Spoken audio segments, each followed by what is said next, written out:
కాస్త చలి తగ్గేసరికి బాబుకు 10 నెలలొచ్చాయి. బయట తిరగడం అంత కష్టం కాదు కాబట్టి తల్లికి సైట్ సీయింగ్ చేయించాలనుకున్నాడు దినేష్. ఒక వీకెండ్ కారులో న్యూయార్క్ బయలుదేరారు. లింకన్ టన్నెల్లోంచి కారు వెళుతుంటే లైట్లతో దేదీప్యమానంగా వెలిగిపోతూ స్పీడ్గా వెళుతున్న కారులో ప్రయాణం ఒక కొత్త ప్రపంచాన్ని చూస్తున్నట్లుగా ఉంది మంజరికి. కొడుకు చెబుతున్నాడు. ఈ టన్నెల్ కింద పారుతున్న నదిని హుడ్సన్ రివర్ అంటారు. ఈ రివర్ మీద 2 టన్నెల్స్ కట్టారు. ఒకటి లింకన్, రెండవది హాలెండ్ అంటారు. దీని పొడుగు 1.5 మైళ్ళు, కిలోమీటర్లలో 2.4. దీన్ని 1937 సంవత్సరంలో 22 డిసెంబర్న ఓపెన్ చేశారు. కొడుకు చెప్తున్నవన్నీ వింటూ ఆ టన్నెల్ని మంత్రముగ్ధురాల్లా చూస్తోంది.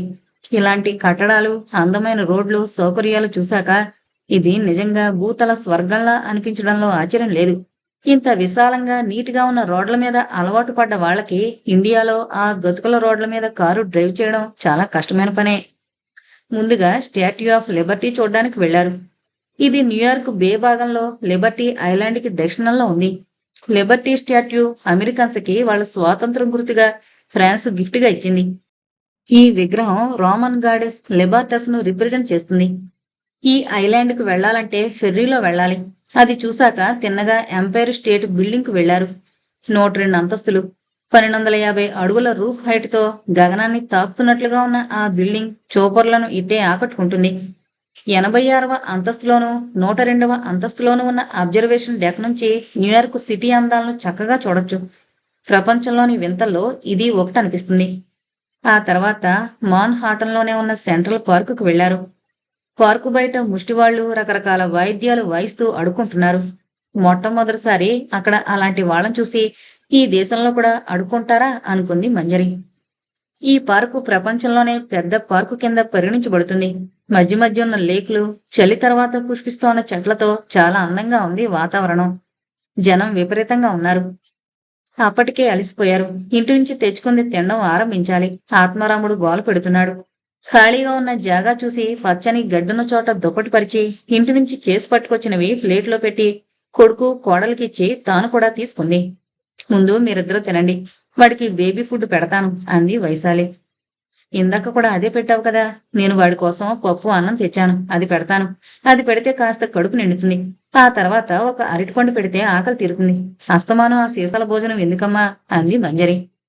ఎదుగుతున్న బిడ్డకు ఆహారం కూడా పెంచాలన్న జ్ఞానం ఉన్నా ఈజీగా అయిపోతుందని రెడీమేడ్ ఫుడ్ ప్రిఫర్ చేస్తుంది వైశాలి. ఆ అత్తగారు శ్రద్ధగా వాడికి అన్నీ పెడుతుంటే ఏమనలేక నోరు మూసుకుంటుంది. మంజరి తను వడ్డించుకున్న ప్లేట్ పక్కన పెట్టి మనవణ్ణి ఒళ్ళో కూర్చోబెట్టుకుని పప్పన్నం తినిపించింది. తనతో ఆడుకునే నానమ్మంటే ప్రాణం వాడికి. వాడికి రోజు పుస్తకాలు చూపిస్తూ బొమ్మలు చూపిస్తూ అన్నం పెడుతుంది. మారుతున్న కాలంతో తాను మారుతూ ముందుకు సాగిస్తోంది తన జీవితాన్ని. మంజరిని ముందు అమ్మ అనేవాడు. కోడలు బాధపడుతోందని వైశాలిని చూపించి అమ్మ అనాలని నేర్పింది. పిల్లలు ఎవరి దగ్గర ఎక్కువ సమయం గడుపుతారో వాళ్లనే అమ్మ అనుకునే అవకాశం ఉంది. అందుకే ఇది వరకు రోజుల్లో గొప్పవాళ్ల ఇళ్లల్లో పిల్లల్ని పెంచే పనివాళ్లను ఆయమ్మ అండం పరిపాటి. ఇప్పుడిప్పుడే మంజరిని మా అమ్మ అని అండం మొదలు పెట్టాడు. మంజరికి గ్రీన్ కార్డ్ వచ్చేసింది. దినేష్కు ఒక టెన్షన్ రిలీజ్ అయింది. మంజరొచ్చి ఏడాది దాటిపోయింది. బాబుకి ఏడాది నిండబోతోంది. పుట్టినరోజు పండగకు సన్నాహాలు మొదలయ్యాయి. వైశాలి అమ్మ నాన్న కూడా వచ్చారు. అందరూ కూర్చుని ఎవరిని పిలవాలో లిస్టు రాసుకున్నారు. మొత్తానికి ఎలా అయితేనే పుట్టినరోజు గ్రాండ్గా జరిగింది. వైశాలి రానంటే తల్లిని తీసుకుని కావలసినవన్నీ కొనడానికి షాపింగ్కి వెళ్ళాడు. రిటర్న్ గిఫ్ట్స్ అంటూ ఏవేవో కొన్నాడు. రిటర్న్ గిఫ్ట్స్ అంటే ఏంట్రా అని అడిగింది. ఫంక్షన్కు అందరూ వస్తారు కదమ్మా. అందరూ చిన్న పాపలు బాబులు ఉంటారు. వాళ్ళు గిఫ్ట్ ఇచ్చినందుకు తిరిగి మనం ఇచ్చేదాన్ని రిటర్న్ గిఫ్ట్ అంటారు. ఇక్కడ అలా ఇస్తారా అని ఆశ్చర్యపోయింది. తనకు తెలియనివి చాలా ఉన్నాయి అనుకుంది మంజరి. వైశాలి తన లోడు తగ్గించుకునేందుకు బాబుకు బట్టలు కేకు తప్ప మిగిలినవన్నీ దినేష్ అప్పచెప్పింది.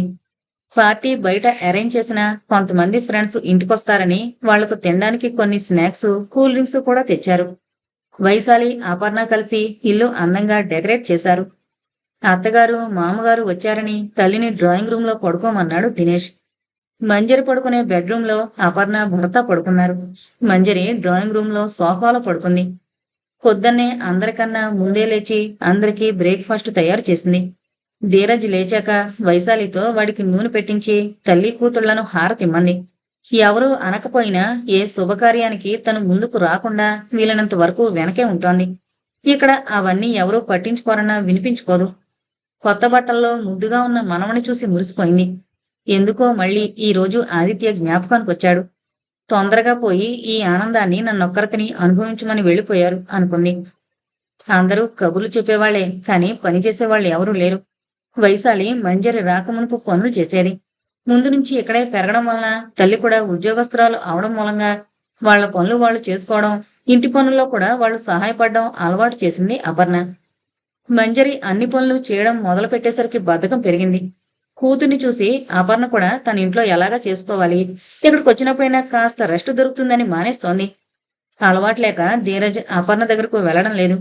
దానికి తగ్గట్టు పిల్లలిద్దరినీ చిన్నప్పటి నుంచి డే కేర్కు పంపడం అలవాటైన అపర్ణకు పిల్లల్ని భరించే ఓపిక లేదు. నానమ్మ దగ్గర అలవాటు మూలంగా వాడు అన్నింటికీ నానమ్మ మీదే ఆధారపడతాడు.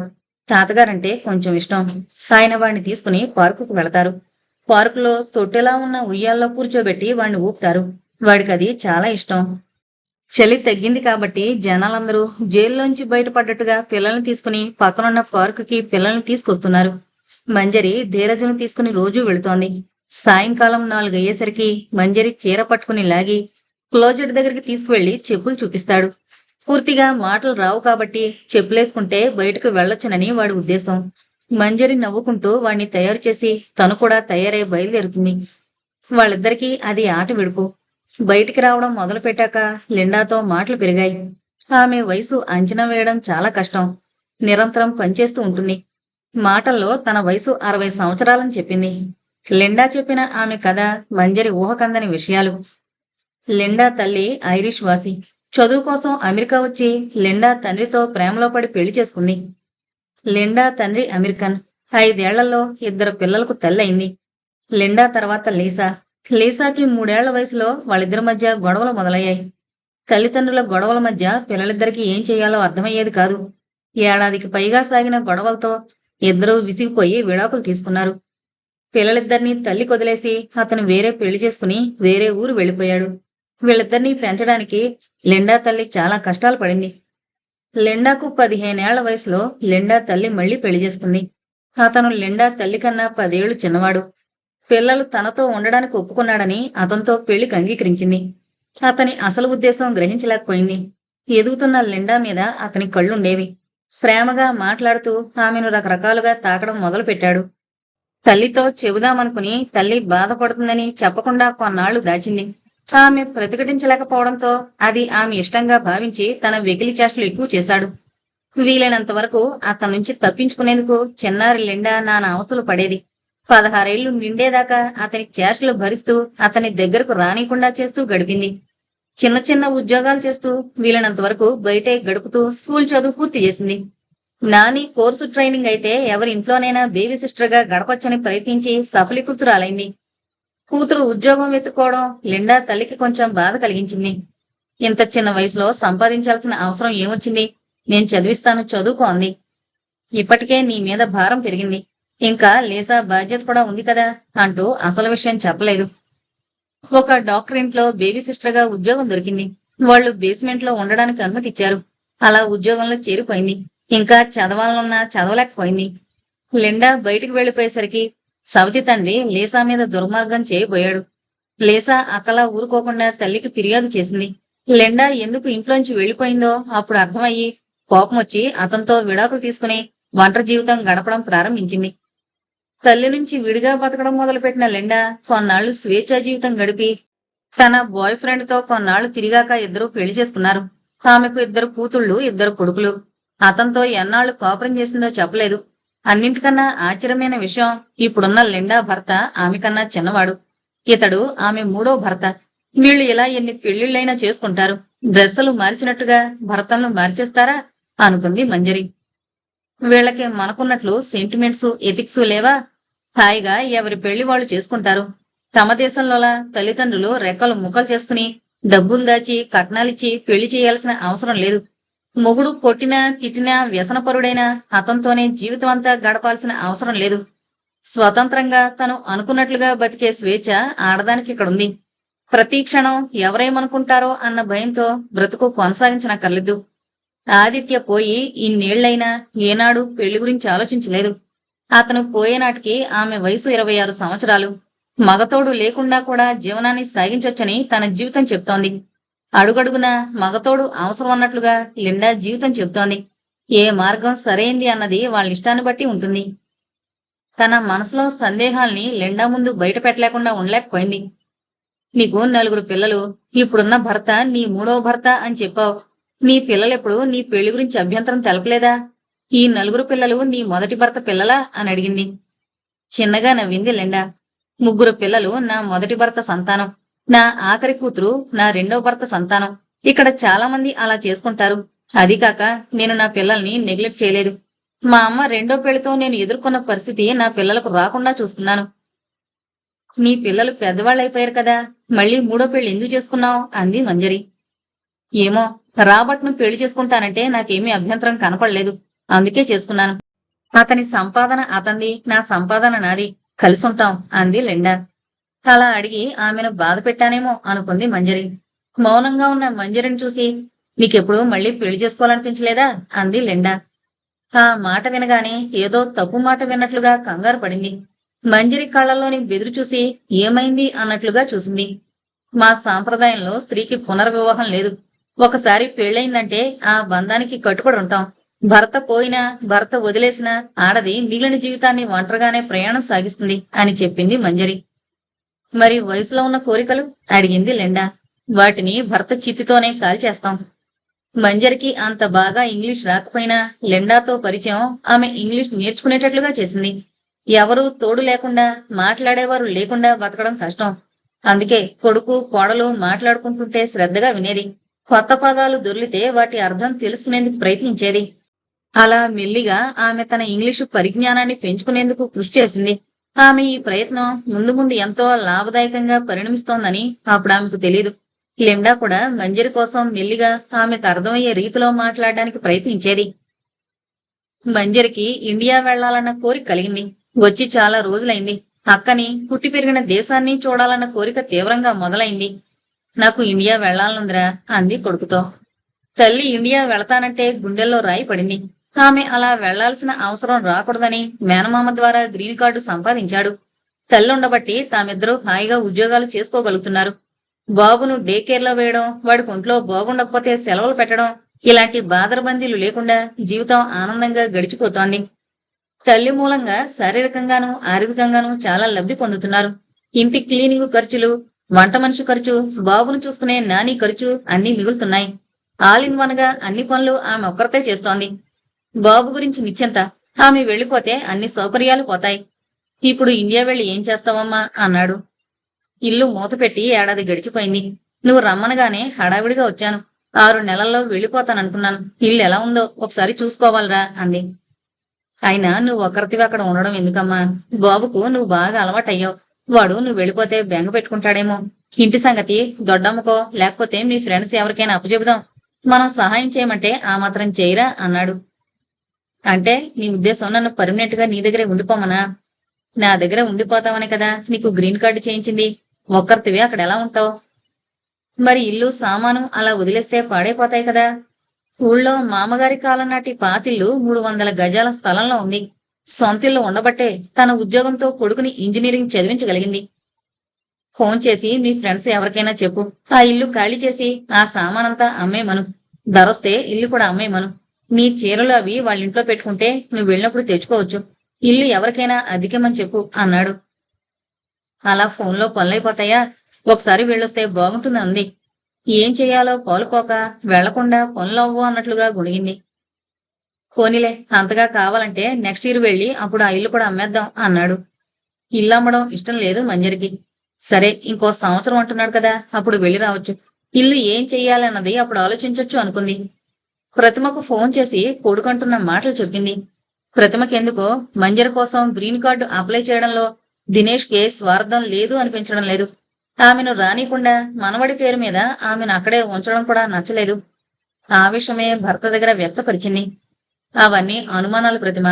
ఎంత లేదన్నా అతను ఆవిడ కొడుకు కదా, తల్లిని తన దగ్గర ఉంచుకోవాలనుకోవడంలో తప్పేముంది? ఎందుకో అతను స్వార్థపరుడేమో అనిపిస్తోంది. అంత తల్లి మీద ప్రేమ ఉన్నవాడు తల్లికి చెప్పకుండా ఎలా పెళ్లి చేసుకుంటాడు? మనిషి ప్రవర్తన సమయంతో పాటు మారుతుంది ప్రతిమ. బహుశా అప్పుడు చిన్నతనం మూలాన పెళ్లి విషయంలో తొందరపడి ఉంటాడు. ఇప్పుడు బహుశా రిలీజ్ అయి ఉంటాడు అన్నాడు.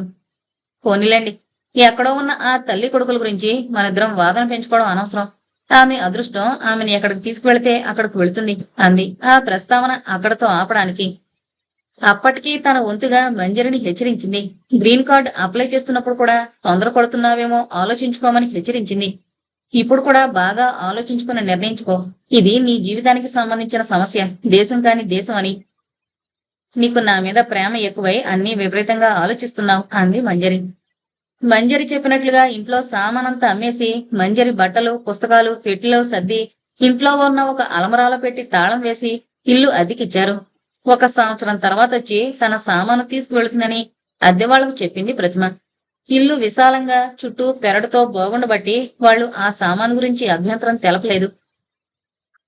అలారం మోగడంతో మంజరికి మెలకు వచ్చింది. కళ్ళు తెరిచిన మంజరి తన పక్కన పడుకున్న ధీరజును చూసి వీడెప్పుడొచ్చాడు అనుకుంది. అమెరికా వచ్చినా తన అలవాట్లను మార్చుకోలేదు.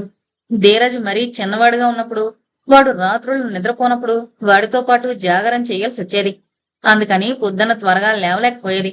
ఇప్పుడు కొంచెం పెద్దవాడయ్యాడు. రాత్రి పడుకుంటే పొద్దున లేస్తాడు.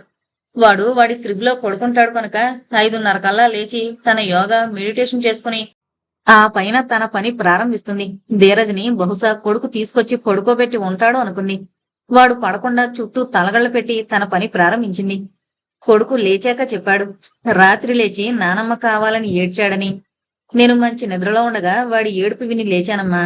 ఏం కావాలంటే నానమ్మ అన్నాడు. నిన్ను లేపడం ఎందుకని నీ పక్కలో పడుకోబెట్టాను. నిన్ను చూడగానే నిద్రపోయాడు. వాడికి నువ్వంటే చాలా అటాచ్మెంట్ అన్నాడు.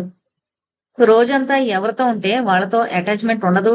పసిపిల్లల హృదయాలు పువ్వు కన్నా మెత్తన, కల్మషం తెలియని మనసులు. ఎవరు ప్రేమగా చూస్తే వాళ్లే తనవారన్న ధీమా. దినేష్ చిన్నతనం, వాడి ముద్దు మాటలు ఎక్కువ రుచి చూడలేకపోయింది మంజరి. వాడు ఎక్కువగా నానమ్మ దగ్గర పెరిగాడు. ఆవిడ ముచ్చటకు అడ్డు రావడం ఎందుకని వాణ్ణి అత్తగారి పెంపకంలోనే వదిలేసింది. ఆ తర్వాత ఉద్యోగ బాధ్యతలు. వాడి చిన్ననాటి ముచ్చట్లు అనుభవించనేలేదు.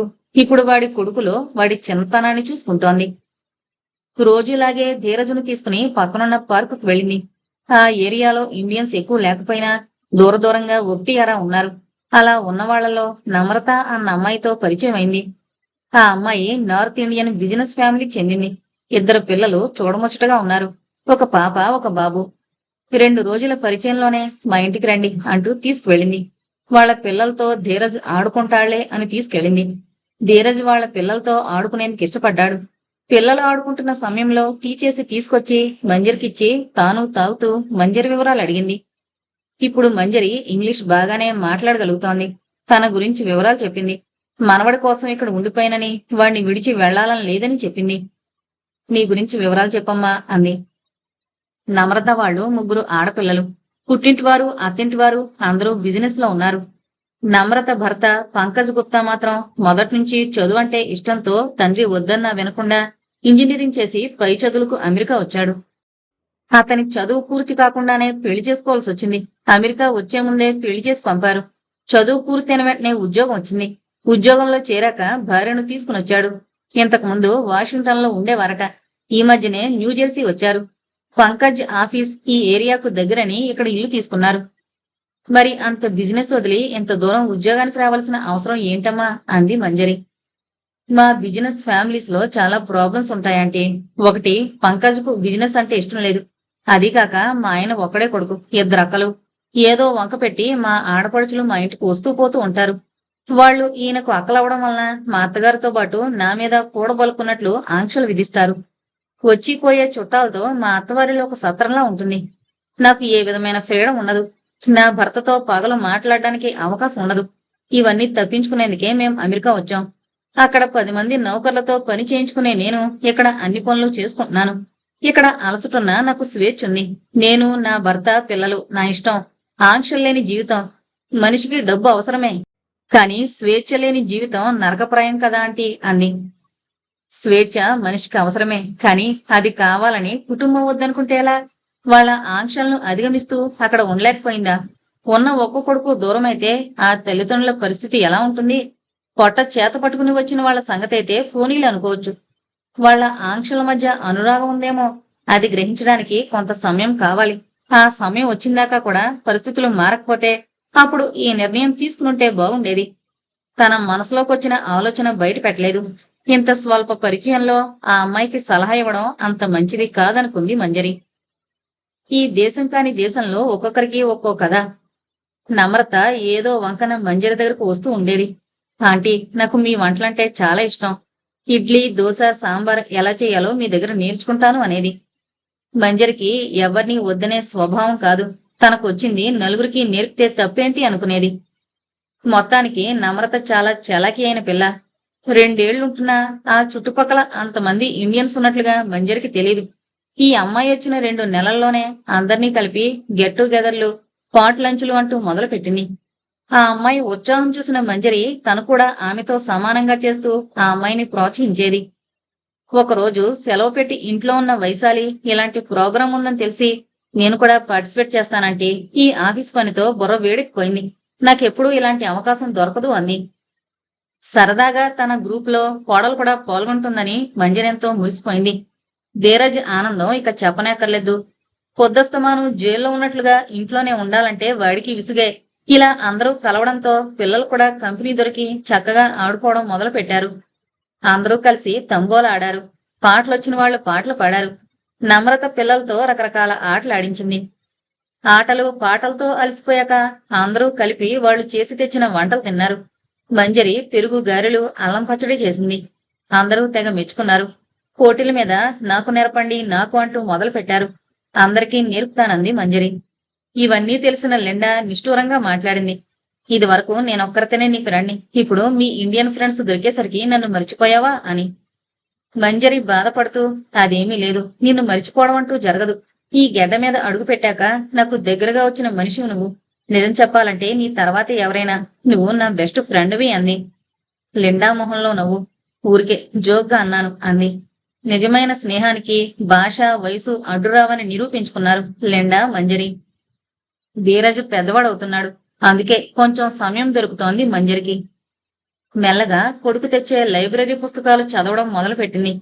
తల్లి తాతలాగా దినేష్ కు పుస్తకాలు చదివే అలవాటుంది. దగ్గరలో ఉన్న లైబ్రరీ నుంచి పుస్తకాలు తెస్తూ ఉంటాడు. కాలక్షేపం కోసం మెల్లగా ఆ పుస్తకాలు తిరగడం మొదలుపెట్టింది మంజరి. ముందంతగా అర్థమయ్యేవి కావు. చదవగా చదవగా ఇంగ్లీషు సాహిత్యంలో అభిరుచి పెరిగింది. సాధనమున పనులు సమకూరు ధరలోన అన్న సామెత గుర్తు చేసుకుంటూ ఉంటుంది. తన ప్రయాణం ఎక్కడ మొదలుపెట్టింది, ఇప్పుడు ఎక్కడకు చేరుకుంది అని ఆలోచిస్తే అవసరం మనిషికి అన్నీ నేర్పుతుంది. ఈ వయసులో నేర్చుకుంటున్న విద్యలు తనను ఎక్కడకు తీసుకువెళతాయి? అనాదిగా మానవుడు సంతోషానికి నిచ్చెనలు వేయడంలో ఉయ్యాల నుంచి కాటిదాకా ప్రయాణిస్తూనే ఉన్నాడు. దానికోసం ఎంతో కష్టనష్టాలకు కూడా లోనవడానికి తాపత్రయపడతాడు. అలాంటి తాపత్రయమే నేటి ఎన్నో ఆవిష్కరణలకు మూలమైంది. మానవుడు తన మేధస్సుకు పొదును పెట్టడం మూలంగా నేడు ప్రపంచంలోని ఎన్నో ఆవిష్కరణలకు స్వాగతం పలికింది. మంజరి జీవితంలో ఆమె ఊహించని మార్పు రాబోతోంది. ధీరజ్ 4 ఏళ్ల వాడయ్యాడు. దినేష్ కు మంజరి అవసరం అంతగా కనిపించడం లేదు. బిజినెస్ మ్యాన్ల లెక్కలు మొదలు పెట్టాడు. అమెరికాలో అందరూ భయపడేది మందులు, డాక్టర్లు, మెడికల్ ఇన్సూరెన్స్ చాలా తక్కువగా తీసుకున్నాడు. అనుకోకుండా ఏదైనా పెద్ద రోగం వస్తే కష్టం. అలా దినేష్ ఫ్రెండ్స్ కొంతమంది అప్పుల్లో మునిగిపోయారు. ఒకరోజు మాటల్లో, అమ్మా, మా ఫ్రెండ్ నీలేష్ ఉన్నాడు కదా, ధీరజ్ పుట్టినరోజుకొచ్చాడు, జ్ఞాపకం ఉందా అన్నాడు. ఈ సంభాషణ దేనికి ఉపోద్ఘాతమో తెలియలేదు. సడన్ గా నీలేష్ గురించి చెప్తున్నాడంటే ఏమైందో అని భయపడింది మంజరి. ఏమైంది నాన్న, అందరూ బాగున్నారు కదా అంది. అరే, అలా ఎందుకు భయపడతావు? నేను చెప్పేది మంచి మాటలే, భయం అవసరం లేదు. నీలేష్ ఇల్లు కొనుక్కున్నాడు. ఇప్పుడున్న అపార్ట్మెంట్ చిన్నది కదా, వాళ్ళ అమ్మ నాన్న కూడా అతనితోనే ఉంటున్నారు అన్నాడు. అమ్మ నాన్న కొడుకు కలిసి ఉండడానికి ఎంతో పెట్టి పుట్టాలి. మీ నాన్నగారు కూడా ఉంటే నీకు కూడా ఆ అదృష్టం కలిగి ఉండేది అంది మంజరి. తను చెప్పదలుచుకున్న విషయం పక్కదోవ పడుతున్నట్లుగా అనిపించింది దినేష్ కి. అది కాదమ్మా, వాళ్ళు చాలా పెద్దిల్లు కొనుక్కున్నారు. వాళ్ళింట్లో అందరూ కష్టపడతారు. వాళ్ళ అమ్మ నాన్న ఇద్దరూ బేబీ సిట్టింగ్ చేస్తారు. అది కాక వాళ్ళ అమ్మగారు రొట్టెలు చేసి అమ్మడం లాంటివి కూడా చేసి డబ్బు సంపాదిస్తారు. ఇక్కడ మెడికల్ చాలా కష్టమమ్మా. ఒకసారి సిటిజన్షిప్ వస్తే గవర్నమెంట్ చాలా ఫెసిలిటీస్ ఇస్తుంది. కానీ మామూలు వాళ్లకు కష్టమే. రోగాలు వచ్చినప్పుడు చాలా మంది అప్పుల పాలైపోతారు. అందుకే కొంతమంది ముందు జాగ్రత్తగా ఉద్యోగం చేసి డబ్బు కూడబెడతారు. వీళ్ళు కూడా కొడుక్కి కష్టం కలగకూడదని వాళ్ళ ఖర్చుకు వాళ్ళు డబ్బు సంపాదించుకుంటున్నారు అన్నాడు. మంజరేం అమాయకురాలు కాదు. కొడుకు ఉద్దేశం చూచాయిగా అర్థమైంది. అంటే ఈ వయసులో తనను కూడా ఉద్యోగం చేయమనా, తన ఖర్చుకు తను డబ్బు సంపాదించుకోమనా? తన అనుమానమేనా, లేక నిజంగా వాడి ఉద్దేశం అదేనా అని అనుకుంది.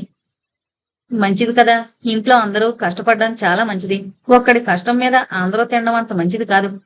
మనిషి ప్రోగ్రెస్ అవడం కష్టం. తినే చేతులు ఎక్కువ, సంపాదించే చేతులు తక్కువ ఉన్నప్పుడు ఆ కుటుంబం ఆర్థికంగా ముందుకు వెళ్ళలేదు. ఆ కారణంగానే నేను కూడా ఉద్యోగం చేసేదాన్ని. అలా చదువుకుని నేను ఉద్యోగం చేయబట్టే మీ నాన్నగారు పోయిన తర్వాత మన సంసార నౌక కుంటు పడకుండా సాగింది. ఇంతకీ వాళ్ళు మన తెలుగు వాళ్లేనా? అలా అయిన పక్షంలో వాళ్ళను నిజంగా అభినందించాలి. కష్టపడి కొడుకుని చదివించాం, మనం వాడి నుంచి మనం ఖర్చు పెట్టిన డబ్బు వసూలు చేసుకుందాం అని అనుకోకుండా ప్రవర్తిస్తున్నందుకు వాళ్ళను అభినందించాలి అంది మంజరి.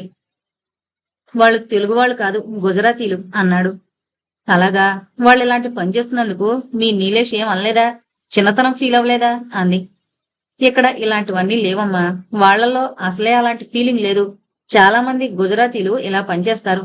వీళ్లలో కొంతమంది టూరిస్ట్ వీసా మీద వచ్చి ఉన్న ఆ 6 నెలలు సంపాదించుకుని వెళ్లిపోతారు అన్నాడు. అలాగా, చాలా బాగుంది అంది మంజరి. కొడుకుద్దేశం అర్థమైనా అర్థం కానట్లు ఊరుకుంది. అమ్మకు తను చెప్పింది అర్థమైందో లేదో అన్న దిగులు దినేష్కు. మంజరి మంచం మీద పడుకున్నాక కొడుకు మాటలు పునశ్చరణ చేసుకుంది. తన కొడుకు అవసరం తీరిపోయింది కనుక తనను వదులుచుకుందామని చూస్తున్నాడా? పిల్లలకు తల్లిదండ్రులు భారమైపోతారా?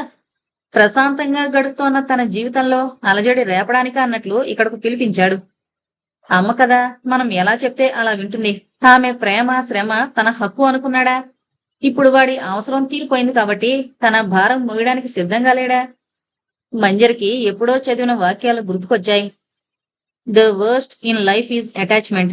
It hurts when you lose it. The best thing in life is loneliness. కానీ అటాచ్మెంట్ దుఃఖాన్ని మిగులుస్తుందని తెలిసినా మానవుడు అది లేకుండా ఉండలేకపోతున్నాడు.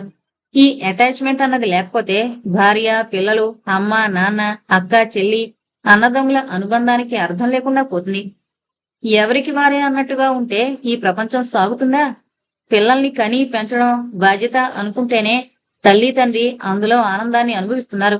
కాబట్టే వాళ్ల కోసం అన్ని రకాల కష్టాల్ని అధిగమించాలని తాపత్రయపడుతున్నారు. అదేవిధంగా పిల్లలకు కూడా అలాంటి అనుబంధం ఉండాలి కదా. తన పిల్లలు సంసారం వచ్చాక అమ్మ నాన్న అక్కర్లేని వస్తువుల కింద అనుకుంటే రేపు వాళ్ల పిల్లలు కూడా అలా అనుకోరా? ఇది ఒక విషవలయం, ఇలా నడుస్తూనే ఉంటుంది.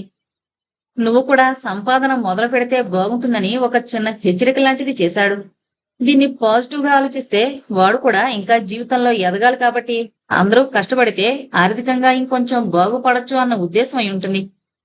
అలా ఆలోచించిన మంజరి కొడుకు ఆలోచనకు ఒక రూపకల్పన చేయదలుచుకుంది. బయటికి వెళ్లకుండానే తన చేతిలో ఉన్న విద్యతో ఏదైనా చేయగలిగితే బాగుంటుంది. నమ్రత ద్వారా ఇండియన్స్ ఎవరికైనా బ్లౌజ్ కావాలంటే కుట్టివచ్చు. చాలా మంది ఇండియా వెళ్ళినప్పుడు కుట్టించుకుంటారని వింది. ముందుగా దీనికి ఒక సూయింగ్ మిషన్ కావాలి. లిండా సహాయంతో ఒక మిషన్ కొనుక్కొని పని ప్రారంభించొచ్చు. కొడుకు ఉద్దేశం తెలిసింది. ఈ విషయంలో కోడలి అభిప్రాయం ఏంటో తెలుసుకోవాలనుంది మంజరికి. కాని ఇదివరలో అయిన అనుభవంతో ఆ పని చేయలేకపోయింది. వైశాలి చాలా తెలివైంది. తనకు కావలసిన పనులు మంచిగా ఎదుటివారితో ఎలా చేయించుకోవాలో తెలుసు. అనవసర విషయాల్లో జోక్యం చేసుకోదు. దినేష్ మంజరుల మధ్య వీలైనంత వరకు తను కలగజేసుకోకుండా దూరంగా ఉంటుంది. ఆమెకు కావలసిన పనులు కొన్ని డైరెక్ట్ గా మమ్మీ అంటూ ప్రేమగా మాట్లాడి చేయించుకుంటుంది. మిగిలిన విషయాలు దినేష్ తో చర్చించి అతని ద్వారా చేయిస్తుంది. ఇప్పుడు కొడుకు చెప్పిన మాటల్లో ఆమె అభిప్రాయం కూడా ఉందో లేదో తెలీదు. ఒక్క నిమిషానికి ఇండియా వెళ్ళిపోతే అనిపించింది. సొంత ఊరు, సొంత ఇల్లు, తెలుసున్న మనుషుల మధ్య ఎక్కువ సంఘర్షణ లేకుండా జీవితం సాగించొచ్చు. ఇది వరకటి ఉద్యోగం లేకపోయినా ఒక్క పొట్టకు సంపాదన పెద్ద కష్టం కాదు. మనవడన్న పాసం మంజరిని వెనక్కు లాగింది. ఇన్ని రోజులు అలవాటైన వాడి ముద్దు మాటలు లేకుండా తను ఉండగలుగుతుందా? అక్కడికి వెళ్లినా కొడుకు తన జరుగుబాటుకు డబ్బు పంపుతాడన్న గ్యారంటీ లేదు. అక్కడ పడే కష్టం ఇక్కడ పడితే తన వాళ్ల మధ్య ఉన్నానన్న సంతృప్తి మిగులుతుంది. ఈ అనుబంధాలు పీటముళ్లలాంటివి, విప్పుకుందామన్నా సాధ్యం కానివి. ఈ బంధాల్లో మనిషి శ్లేష్మంలోని ఈగలా బయటికి రాలేడు. కొడుకుతో వెళ్లి మిషన్ కొని తెచ్చుకుంది. తనకొచ్చిన విద్యతో ఇంట్లోనే ఉండి సంపాదించదలుచుకుంది. బయటికి వెళ్ళాలంటే కారు, వ్యవహారం అదంతా పెద్ద తలకాయ నొప్పి. అయినా తన చదువుకి ఇక్కడ ఏ ఉద్యోగం దొరుకుతుంది? నమ్రత ద్వారా ఇద్దరు ముగ్గురు దొరికారు. లిండా దగ్గర కొన్ని చేతి పనులు నేర్చుకుని డైపర్ ప్యాడ్స్, పుస్తకాలు తయారు చేయడం మొదలు పెట్టింది. మంజరి చేతి పనితనానికి త్వరలోనే మంచి పేరు తెచ్చుకోగలిగింది. చీరలు కట్టుకునే వాళ్లకు బ్లౌజు సమస్య తీరింది.